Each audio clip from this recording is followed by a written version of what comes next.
창세기 30장. 라헬은 자기가 야곱의 아이를 낳지 못하자 언니 레아를 시샘했습니다.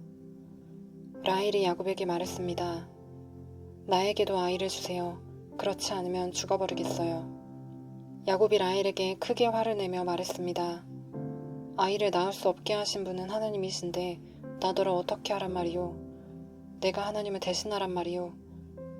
라헬이 말했습니다. 여기 제 몸종 비라가 있으니 비라와 함께 주무세요. 그래서 비라를 통해 나도 아이를 가질 수 있게 해주세요. 그녀가 아이를 낳아 내 무릎 위에 놓아줄 것입니다. 라헬은 자기 몸종 비라를 야곱의 아내로 주었습니다. 야곱은 비라와 함께 잤습니다. 비라가 임신을 해서 야곱에게 아들을 낳아 주었습니다. 라헬이 말했습니다. 하나님께서 나의 억울함을 풀어주셨다. 하나님께서 내 기도를 들어주셔서 나에게 아들을 주셨다. 그래서 라헬은 그 아들의 이름을 단이라고 지었습니다. 비라가 다시 임신을 해서 야곱에게 둘째 아들을 낳아 주었습니다. 라헬이 말했습니다. 내가 언니와 크게 겨루어서 이기고야 말았다. 그래서 라헬은 그 아들의 이름을 납달리라고 지었습니다. 레아는 자기가 아이를 더 낳지 못하게 된 것을 알고 자기 몸종 실바를 야곱에게 아내로 주었습니다. 그래서 실바에게도 아들이 생겼습니다. 레아가 말했습니다. 나는 운이 좋다. 그래서 레아는 그 아들의 이름을 갓이라고 지었습니다. 레아의 몸종 실바가 아들을 또 낳았습니다. 레아가 말했습니다. 나는 행복하다. 이제는 여자들이 나를 행복한 사람이라고 부르겠지. 그래서 레아는 그 아들의 이름을 아셀이라고 지었습니다. 보리를 거두어 들일 무렵에 르우벤이 들판에 나갔다가 합 한 채를 발견해서 자기 어머니 레아에게 가져다 주었습니다. 그러자 라헬이 레아에게 말했습니다. 언니, 아들이 가져온 합 한 채를 나에게도 조금 줘요.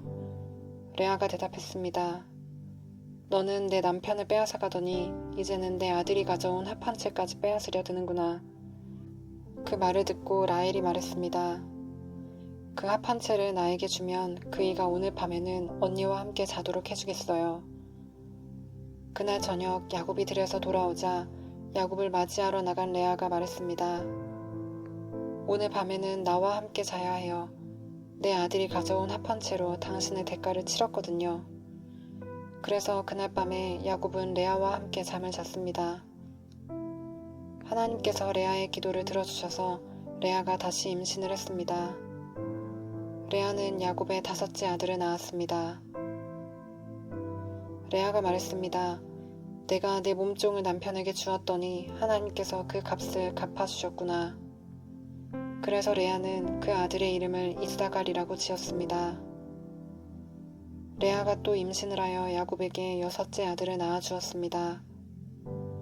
레아가 말했습니다. 하나님께서 나에게 좋은 선물을 주셨다.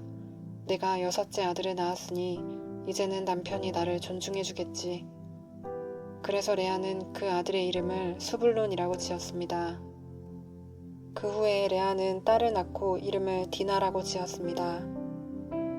하나님께서 라헬을 기억하시고 라헬의 기도를 들어주셔서 라헬도 아이를 낳을 수 있게 해주셨습니다. 라헬이 임신을 해서 아들을 낳았습니다. 라헬이 말했습니다. 하나님께서 나의 부끄러움을 없애주셨다. 라헬은 하나님께서 나에게 아들을 더 주셨으면 좋겠다 라고 말하면서 그 아들의 이름을 요셉이라고 지었습니다. 요셉이 태어난 후에 야곱이 라반에게 말했습니다. 이제는 제 집, 제 나라로 돌아가게 해주십시오.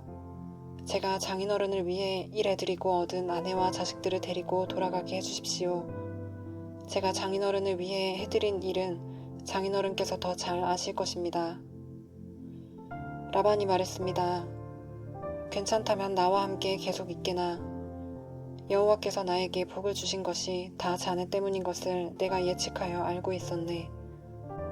자네 품삯은 자네가 정하게 내가 그대로 주겠네. 야곱이 대답했습니다. 장인어른께서는 제가 장인어른을 위해 열심히 일한 것과 제가 돌보아드린 장인어른의 가축대가 제 앞에 얼마나 있는지 아십니다. 제가 장인어른께 처음 왔을 때는 가축대가 얼마 되지 않았지만 지금은 크게 불어났습니다. 제 발길이 닿는 곳마다 여호와께서 장인어른에게 복을 주셨습니다. 하지만 저도 이제는 제 식구를 위해 일해야 되지 않겠습니까? 라반이 물었습니다. 그래, 무엇을 해주면 좋겠나? 야곱이 대답했습니다. 다른 것은 바라지 않습니다. 그저 한 가지만 해주십시오. 그렇게 해주시면 제 마음을 돌이켜 다시 장인어른의 가축대를 돌보아 드리겠습니다. 오늘 제가 장인어른의 모든 가축대 사이로 다니면서 점이 있거나 얼룩이 적거나 검은 새끼 양과 점이 있거나 얼룩이 지은 새끼 염소를 골라낼 테니 그것을 저에게 주십시오. 제가 정직한가 정직하지 않은가는 장인어른께서 앞으로 저에게 오셔서 제 가축대를 보시면 알게 될 것입니다. 만약 제가 점이 없는 염소나 얼룩이 지지 않은 염소나 검은색이 아닌 양을 가지고 있다면 제가 그것을 훔친 것으로 여기셔도 좋습니다. 라반이 대답했습니다.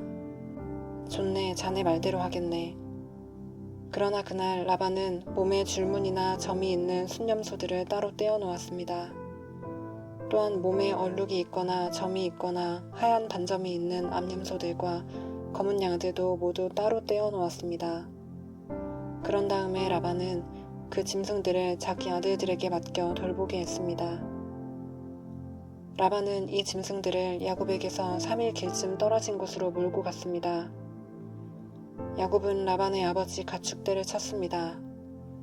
야곱은 버드나무와 살구나무와 신풍나무 가지를 꺾은 다음에 껍질을 벗겨내서 나무 껍질에 하얀 줄무늬를 만들었습니다. 그리고 나서 야곱은 가축대가 와서 물을 먹는 여물통 바로 앞에 그 흰 무늬 가지들을 세워 놓았습니다. 가축들은 물을 먹으러 와서 새끼를 뱉는데 염소들이 그 흰 무늬 가지 앞에서 새끼를 뱉습니다. 그러자 그 사이에서 흰 무늬가 있거나 얼룩이 적거나 점이 있는 새끼 염소가 태어났습니다. 야곱은 그 새끼들을 따로 떼어 놓았습니다. 야곱은 라반의 가축 가운데서 줄무늬가 있거나 검은 가축들을 따로 떼어 놓았습니다. 가축대 가운데서 튼튼한 짐승들이 새끼를 베려고 하면 야곱은 그 짐승들의 눈앞에 가지를 놓았습니다. 그래서 짐승들이 그 가지 앞에서 새끼를 베게 했습니다. 하지만 약한 짐승들이 새끼를 베려고 하면 야곱은 그 앞에 가지를 놓지 않았습니다. 그래서 약한 것들은 라반의 것이 되고 튼튼한 것들은 야곱의 것이 되었습니다. 이렇게 해서 야곱은 큰 부자가 되었습니다. 야곱은 가축대와 남종과 여종 그리고 낙타와 나귀를 많이 가지게 되었습니다.